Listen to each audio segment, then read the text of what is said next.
नमस्कार, आप देख रहे हैं किसान तक चैनल और मैं हूं देवेंद्र त्रिपाठी। दोस्तों, काफी दिनों के बाद देश के कई राज्यों में बारिश की संभावनाएं बनी हैं और आमतौर पर आप जानते हैं कि नवंबर और दिसंबर के महीने में कई बार उत्तर भारत के पहाड़ों पर जमकर बर्फ गिरती है और मैदानी इलाकों में बारिश होती है। पंजाब से लेकर मध्य भारत में मध्य प्रदेश और उत्तर प्रदेश तथा बिहार तक बारिश देखने को मिलती है। लेकिन इस बार WD यानी वेस्टर्न डिस्टर्बेंस, जिसे हम पश्चिमी विक्षोभ हिंदी में कहते हैं, भूमध्य सागर की तरफ से आती हैं जो हवाएं आर्द्रता लेकर, वो हवाएं अब तक यहां पर बहुत स्ट्रांगली नहीं पहुंची हैं और इसी वजह से उत्तर भारत के पहाड़ों पर मोटी जमी बर्फ की जो परत है वो नहीं जमा हुई है। और जाहिर है कि जब उत्तर भारत के पहाड़ों पर बर्फ ज्यादा नहीं पड़ी है तो मैदानी इलाकों में भी WD का प्रभाव कम से कम रहा है। लेकिन इस समय कई मौसमी सिस्टम बने हुए हैं। अरब सागर में एक लो प्रेशर था जो सर्कुलेशन से एसोसिएटेड था। अब यहाँ पर सर्कुलेशन है और कर्नाटक से लेकर उत्तर प्रदेश के बीच में एक ट्रफ बनी हुई है। धीरे धीरे ट्रफ ऊपर की तरफ बढ़ेगी और अरब सागर से लेकर हरियाणा के बीच में बनेगी। उत्तर भारत में एक WD आने वाला है, लगभग 8 जनवरी को उत्तर भारत के पहाड़ों पर दस्तक देगा। तो जो आने वाले सिस्टम है और वर्तमान सिस्टम है, इन सभी के प्रभाव से अगले कुछ दिनों के दौरान मैं कह सकता हूं कि जनवरी के 10 या 11-12 के तारीख तक कई राज्यों में बारिश की संभावनाएं हैं।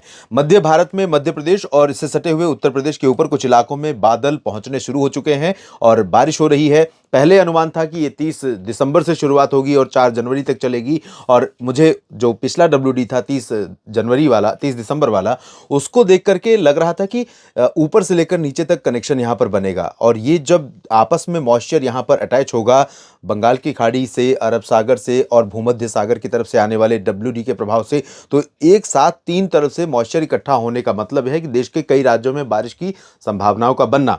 तो अभी तक ये स्थिति नहीं बन पाई थी पिछले सिस्टम के दौरान, लेकिन अब फिर से वो स्थिति बनती हुई नजर आ रही है और अनुमान यह है कि जो कंटिन्यूटी अभी आर्द्रता की बनी हुई है यहाँ पर बंगाल की खाड़ी से और अरब सागर के ऊपर से, ये अगले 3-4 दिनों तक तो बनी रहेगी लगातार।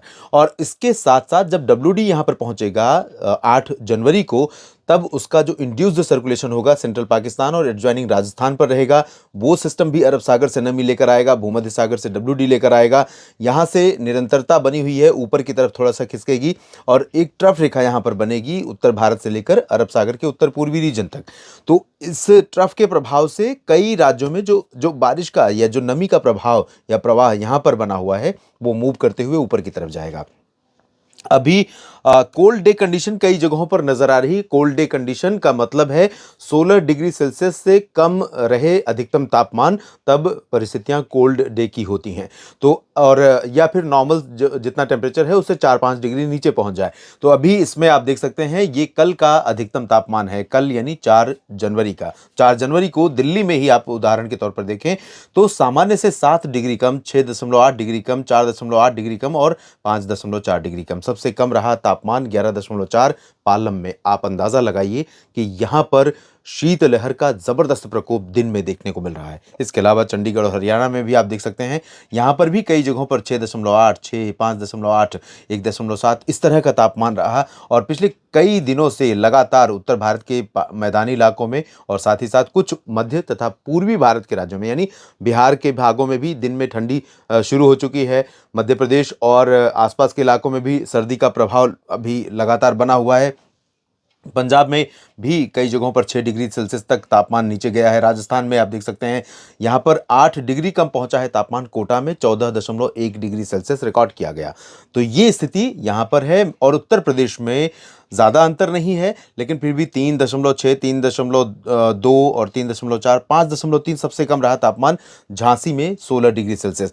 तो यहाँ पर कोल्ड डे कंडीशन है। हालांकि मेरठ में कोल्ड डे है, 14.6 डिग्री सेल्सियस तापमान। मध्य प्रदेश में भी कई स्थानों पर आप देखिए 7 डिग्री कम रिकॉर्ड किया गया था सागर में। तो ये स्थिति मध्य भारत में भी कई जगहों पर बनी हुई है। और अब मैं आपको दिखाता हूं हवाओं का रुख जो 8 जनवरी और 9 जनवरी को बनने वाला है।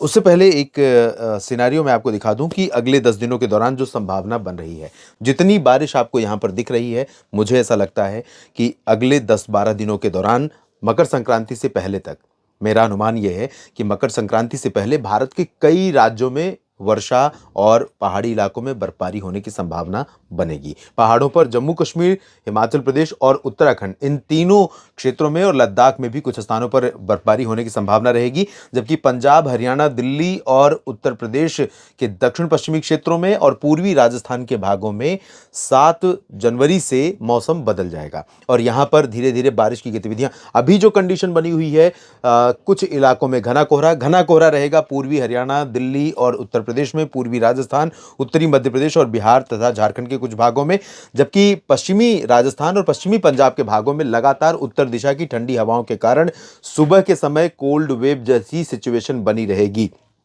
जबकि बाकी जो हिस्से हैं यहां पर कोल्ड डे कंडीशन रहेगी, क्योंकि यहां पर जो कोहरा है वो कोहरा हवाओं के माध्यम से ऊपर तो उठेगा लेकिन ज़्यादा ऊपर नहीं जाएगा, तो सरफेस पर सतह से थोड़ा सा हाइट पर जाकर के 500 मीटर या 1000 मीटर के ऊपर, 1 किलोमीटर से नीचे ही ये बना रहेगा। और जब भी कोई भी कह सकते हैं कि व्यवधान, इसे आप समझ लीजिए कि सूरज की रोशनी जो धरती पर पहुंचती है उसमें जो भी व्यवधान होता है, चाहे वो कोहरा हो, प्रदूषण हो या धुंध कुहासा या स्मॉग मतलब प्रदूषण और कोहरे का, फॉग और स्मोक का मिक्सचर, तो ये जो कंडीशन है, या फिर बादल, तो ये सारे बैरियर होते हैं। जब यहाँ पर फिल्टर लग जाता है तो धूप का असर कम पड़ता है, धूप का असर कम पड़ेगा, उत्तर से ठंडी हवाएं बहेंगी, तो इस परिस्थिति में कोल्ड वेव और कोल्ड डे कंडीशन लगातार बनी रहेगी पूरे रीजन में। उत्तर भारत में पंजाब, हरियाणा, दिल्ली, उत्तर प्रदेश और पूरब में बिहार, झारखंड के पश्चिमी क्षेत्रों में दिन में काफ़ी ठंडा रहेगा मौसम, और उत्तरी छत्तीसगढ़, मध्य प्रदेश तथा राजस्थान के कई इलाकों में कड़ाके की ठंड जारी रहेगी।